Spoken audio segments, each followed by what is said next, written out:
I'm Brian Kilmeade. I'm Martha McCallum. I'm David Asman, and this is the Fox News Rundown. Wednesday, April 22nd, 2020. I'm Jessica Rosenthal. It is still an election year, and while campaigning in the time of coronavirus means quite a few things have changed, and there are a lot of questions to answer about how all of this has been handled, the Trump campaign still thinks they have the advantage. You know, Joe Biden has had, some say, the benefit of staying out of the public eye, and he's been desperately searching for relevance. I'm Brit Hume. As America's lockdown continues, there are some out there who believe some of the drastic actions taken by government leaders may be unnecessary and based on bad data. It has been clear over and over again that the models are just completely wrong, and they've completely overstated the hospitalizations and the ICU needs of this. And I'm Abby Hornacek. I've got the final word on the Fox News Rundown. This is probably not the late April the Joe Biden or President Trump campaigns envisioned. But here we are, campaigning in the time of COVID-19 in 2020. And things are different, obviously, from the days before the pandemic. We will make America wealthy again. As is the case for many of us, campaigning has shifted to pretty much entirely online. Still, fundraising is trucking along. At the end of March, the Trump campaign had raised nearly $246 million, according to Open Secrets. Joe Biden's campaign had raised just over $132 million. That's not counting from outside groups. Interesting side note, at the same point in the 2016 campaign, then candidate Trump had raised only just under $50 million, and Hillary Clinton had raised $187 million. Now, back to this year. There are no rallies. This November, we are going to take back the House. No reporters swooping in as candidates exit a diner to ask a hard question. No gaggles. And yet the questions remain. In fact, given the events so far in 2020, especially when it comes to this virus, there will be plenty of tough questions to ask in hindsight about how all of this was handled. Or not handled. We know that the president's campaign, President Trump and Brad Parscale, our campaign manager, they built the president's reelection campaign on data and technology. Tim Murtagh is President Trump's campaign spokesman. And we knew that we were better equipped to move to an all virtual setting than anybody else. And so we did that in a matter of 24 hours. And all of the things that we would normally do as a campaign, by and large, we're now doing online. We have made approaching 20 million phone calls to voters across the country in key states since March 13th, that is, since we went all virtual. And we've launched online programming, our unique online programming, 7 nights a week. And we're each one of those broadcasts has achieved 1 million unique viewers at least. And some of them have actually exceeded 2 million unique viewers. And so while these are unusual circumstances, there's no question that the president's campaign is moving forward full steam ahead. And I would say we're even more productive now than we were before we went into this all virtual setting. Interesting. Yeah, but you and I both know that the signature campaign moment for President Trump is really one of those rallies, right? I mean, those were key in 2016, and I'm just wondering how is it without the rally? I mean, I imagine it's helpful at least that he's on TV every day, but the rally is such a thing. Well, Americans want to see that their president is out front and leading and in command of a situation when we're facing a national crisis. And that's exactly what the president is doing. He's got 2 very big responsibilities right now. One is to protect the health and safety of the American people, and the other is to safeguard the economy. And Americans can see him. He's been very visible in doing those things, and I think the people are responding to that. As far as the rallies go, you know, they have been a great source of energizing the president's supporters and attracting new supporters, those who were not with him in 2016 but are now coming into the fold. And the president is determined that we'll get back out on the campaign trail and have those rallies again when it is safe to do so, because it's very important for him to be able to be talking to the American people heading into the election. But right now he's got a very important job to do, and that's what he's doing. Do you see a rally happening in this, before November? Like a real rally with thousands of people together in the same space? Yeah, the president is very optimistic that we'll be able to do that, and we're preparing for the eventuality that we will. The president is obviously in touch with the medical professionals, Dr. Birx and Dr. Fauci, every single day, and has briefing the American people as to what the country's progress is towards that. But we know, look, the coronavirus crisis will pass. We know it will pass, and America will come through this stronger than before. And we have every confidence that we will be back out on the campaign trail and holding those rallies. Yes. During the last campaign, immigration was central to the president's message. Now he's suspending immigration to the United States for those seeking green cards. Why?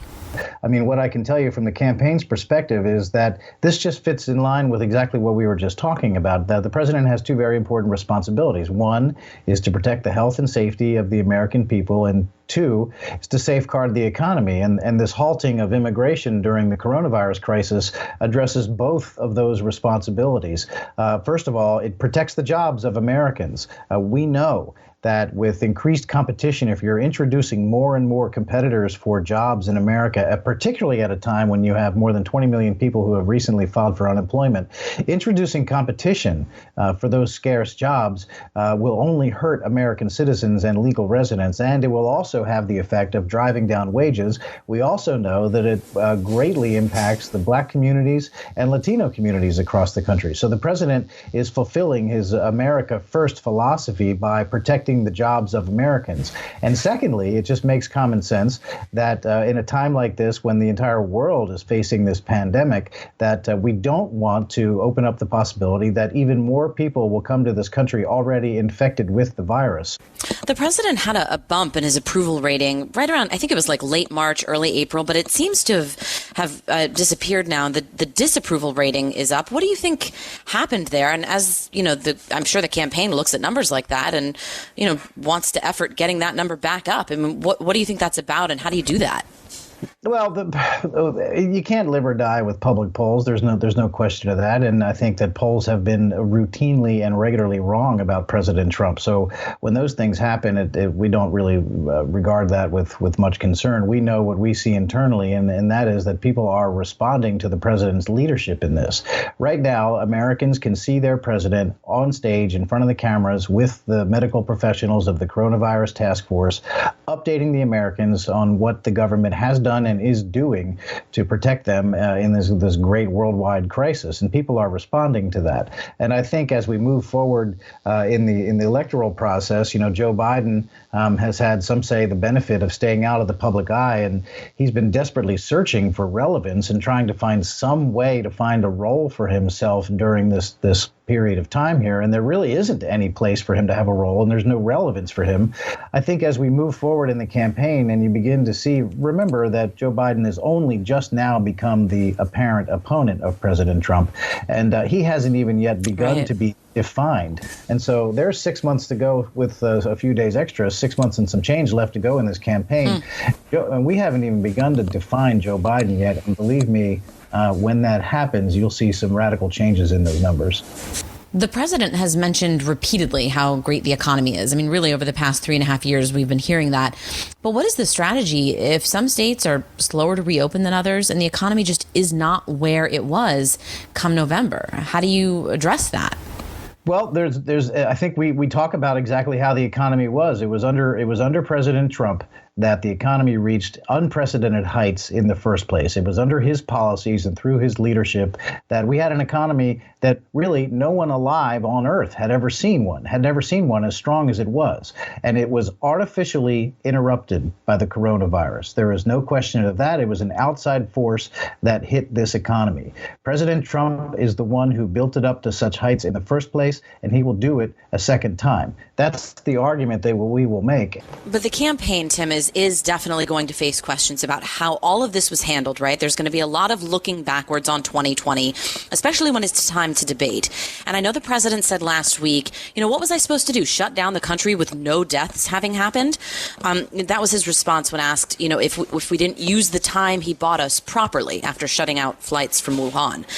But could we have been following South Korea's lead with testing and social distancing and contact tracing, especially since the president's own trade advisor, Peter Navarro, warned about the risk from the virus in late January? Couldn't we have done some other things? I mean, those are going to be questions that the campaign is going to be asked.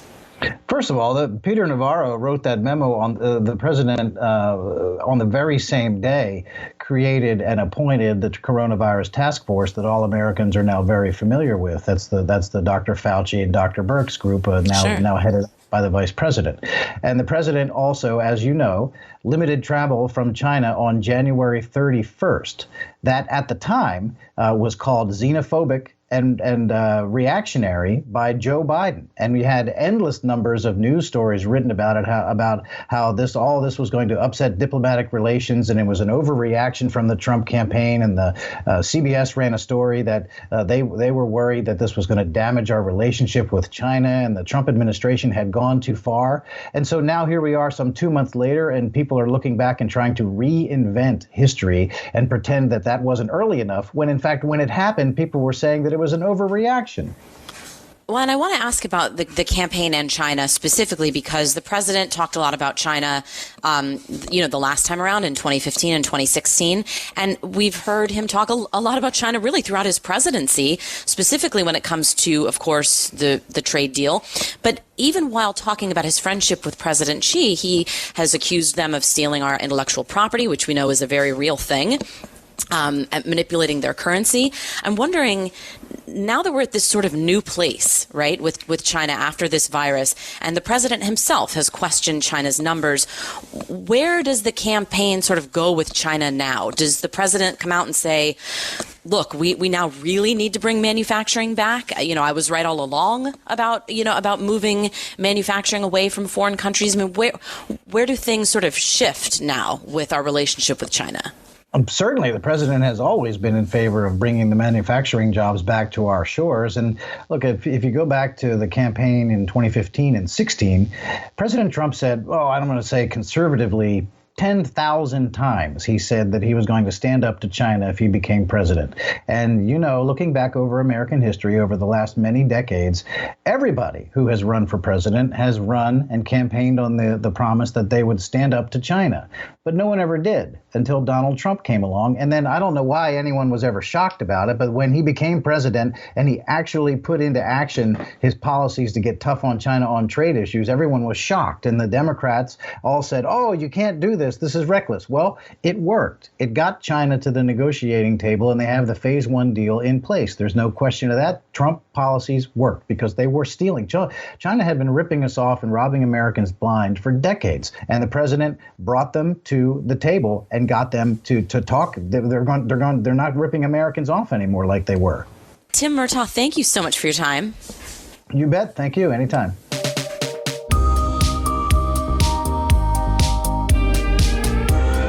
This is Abby Hornacek with your Fox News commentary coming up.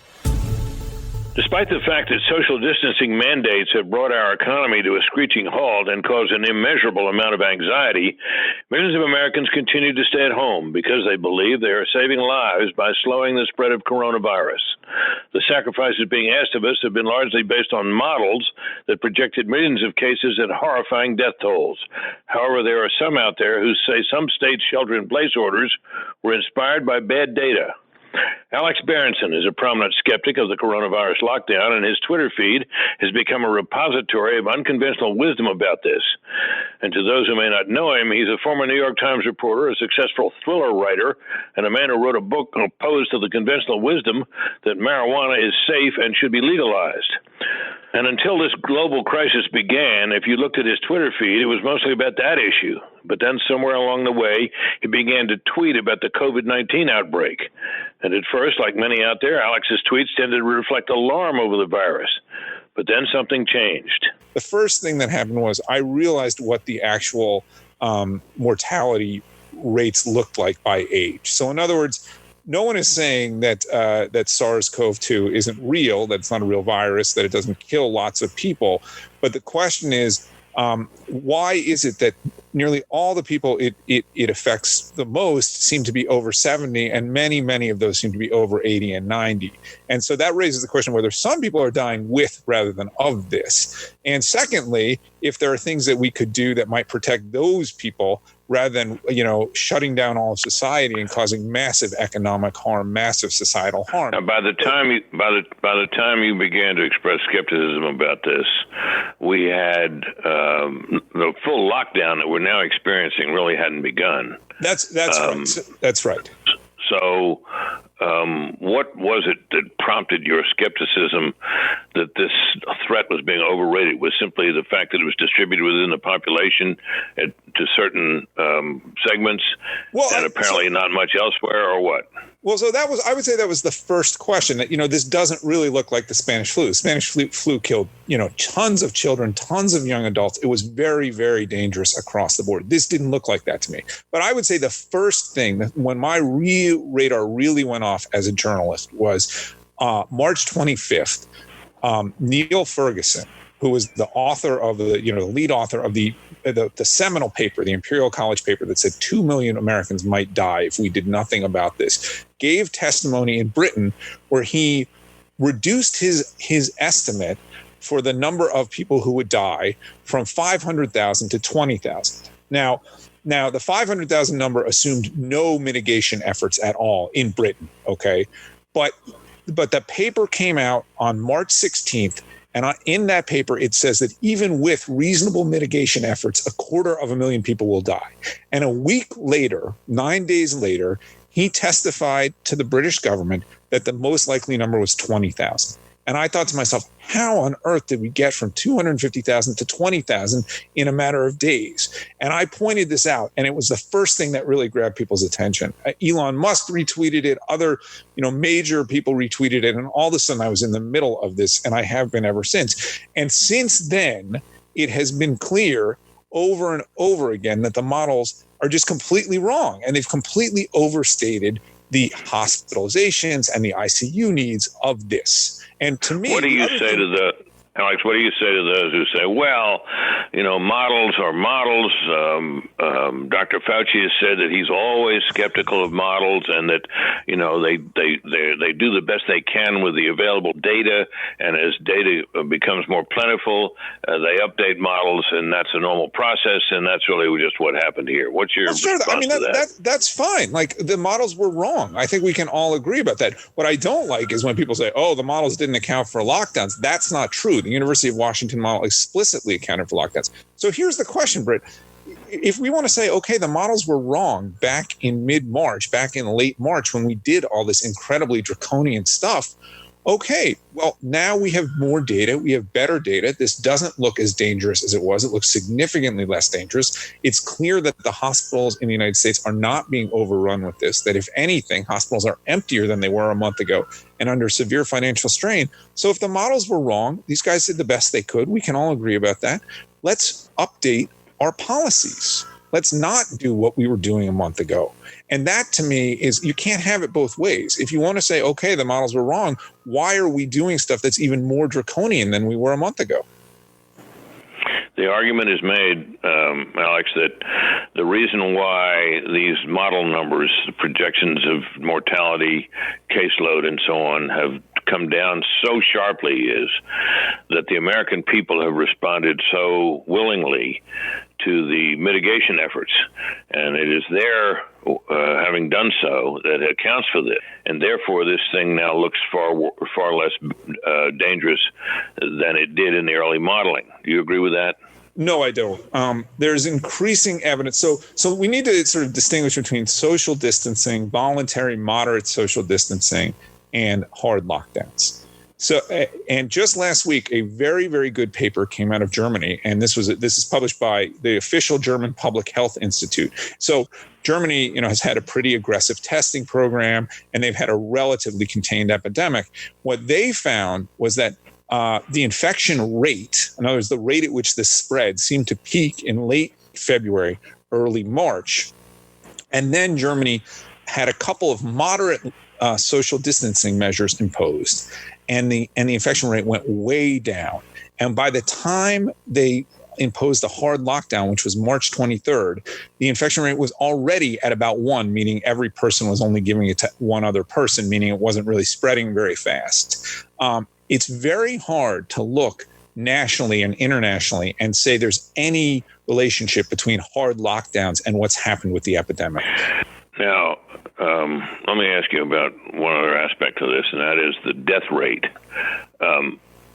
I posted on Twitter some time back in which I said it looked like the death rate in New York was being overstated. And the response to that was, you got it exactly wrong, that it is not being overstated. It's almost certainly being understated, because lots of people have died from this that we didn't know had it, or they didn't know had it, and therefore the real death rate must be larger than the official death rate we have now. Do you buy that? So this is a really complicated argument, and it's complicated for 3 reasons. Two I would say are real, and one is political. Okay. The first reason is that, again, because of who's dying with this, who's dying with / of it, that's a hard distinction to make. If you're a hospice patient and you get the flu or you get the coronavirus and you die, did your underlying disease kill you, or did the infection kill you? I mean, I would say most people would say that the underlying disease killed you, but there's a legitimate. At this point, it seems that they're coding the death of anyone who had the disease as having died from it. That's right. Not just with it. So that's and you can argue that either way. But we are definitely in the United States taking a very aggressive stance. Okay. So reason 1 is there's a legitimate medical argument about this. Reason 2 is we have decided in the US to code this way. So, but I would say, again, that you can make the argument that that's okay. But then a third thing has happened in some states. Especially, unfortunately, it looks like, again, as everything else in our society right now, this is a blue versus red state thing. Some states have decided that you don't even have to have a positive test. That basically, it looks like almost anybody who is aged and has any sort of flu-like or pneumonia-like symptoms and dies, in the last month is going to be coded as a COVID death without a positive test. And it's hard to know why the states would do that, except to try to get the death counts up. I mean, I don't understand what the sort of medical rationale is, and I haven't heard a coherent one. Yeah, that's a concern, isn't it? Now, let me ask this also. Yes. So if you were making policy here for going forward, what would you recommend? So a couple of things. First of all, I'd reopen the schools as quickly as possible. One thing that is maddening to me is that children are at very, very low risk from this. And are they low risk of infection, or simply a low risk for getting really sick? It's interesting. It looks like they may actually be at low risk of infection too. They're certainly at low risk of getting very sick, much less dying. If you look at all the data worldwide, and it's not just children, it's young adults too, it looks to me like more people over the age of 100 have died from COVID than under the age of 30. It's a truly. So how would you?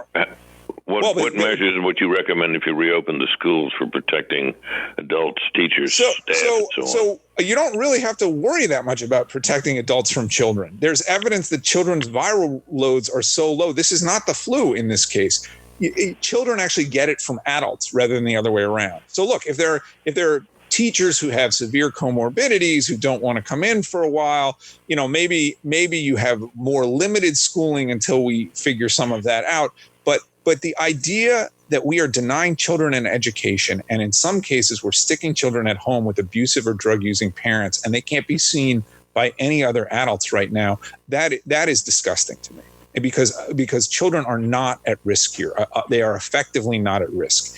And anybody who wants to tell me I'm wrong, let's look at the numbers together. The second thing I would do is I'd look at in states where hospitals are not under pressure, and that's basically every state now except New York.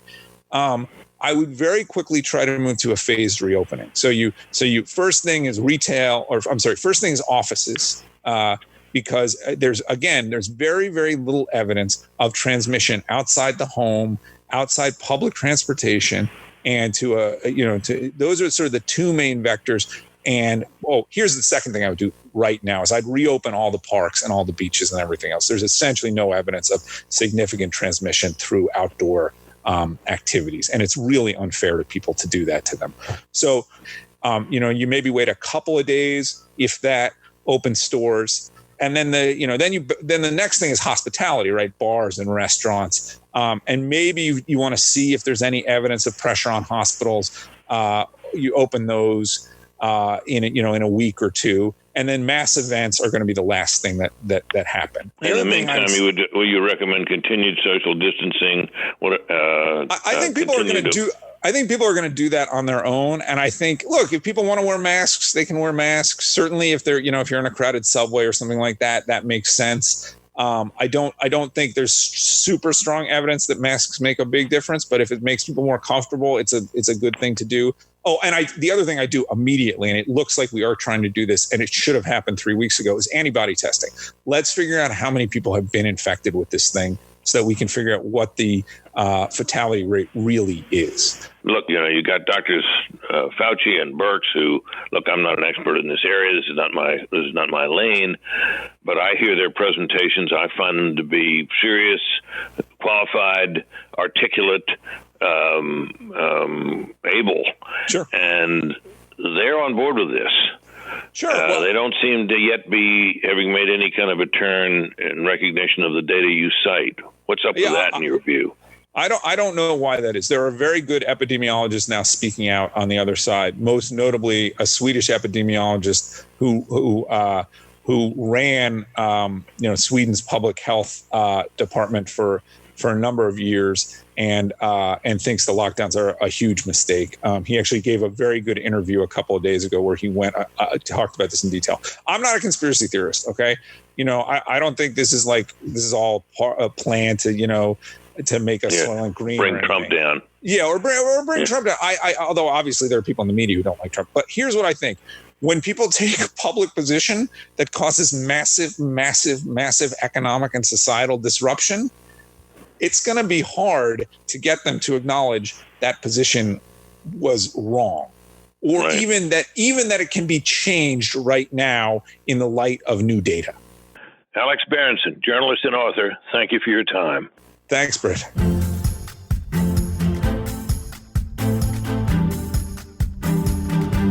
It's the Perino and Steyerwalt I'll Tell You What podcast. Dana Perino of The Five and Fox News political editor Chris Steyerwalt dissect the ins and outs of national politics. Subscribe and listen now by going to foxnewspodcasts.com. Rate and review the Fox News Rundown on Apple Podcasts or wherever you listen. It's time for your Fox News commentary. Abby Hornacek. What's on your mind? So everyone is talking about exercises you can do at home to stay fit during this uncertain time.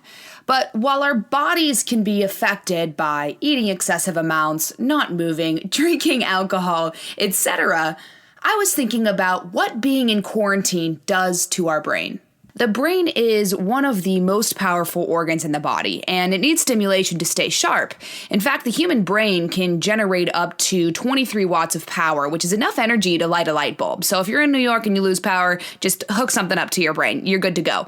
So the human brain is pretty darn important and needs exercise just like the rest of our body, something we cannot overlook while social distancing. That being said, there are two things I wanted to mention to help with cognitive function: posture and meditation.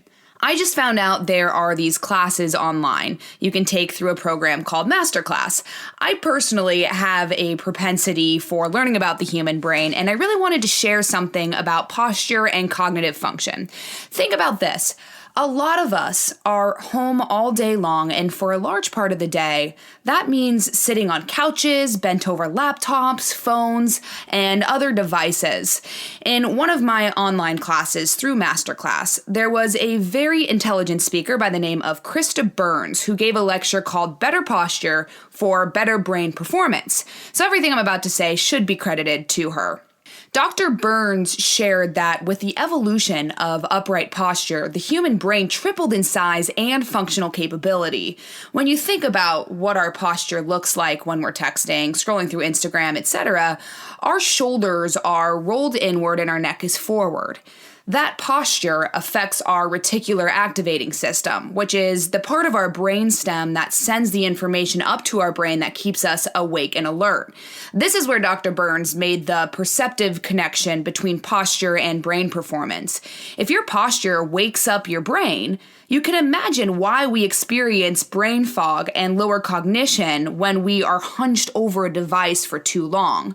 My point in going through all of this is that while a lot of us presumably are focused on the exercise of our bodies, admittedly me included, we should be taking the time out of our day to pay attention to our brain. One easy thing to do is work on your posture. The other is meditation. It's been discovered that meditation can change certain brain regions like the medial prefrontal cortex and the amygdala, both of which are linked to feeling down. According to Harvard Health, scientists have shown that the medial prefrontal cortex becomes hyperactive in people who are depressed. The amygdala, also known as the fear center, is also linked with depression because the adrenal glands release the stress hormone cortisol in response to perceived danger or fear. Those two brain regions then play off of each other to cause depression. But Harvard Health says that research found meditation helps break that connection between those two brain regions. So while you're doing your push-ups, lunges down the hallway, planks, and other at-home exercises, maybe consider the long-term health of your brain and add in a little meditation and good posture. Quarantine is the perfect time to do it. I'm Abby Hornacek. Check out my podcast, Getting Schooled, and a brand new season of Parked out now on Fox Nation.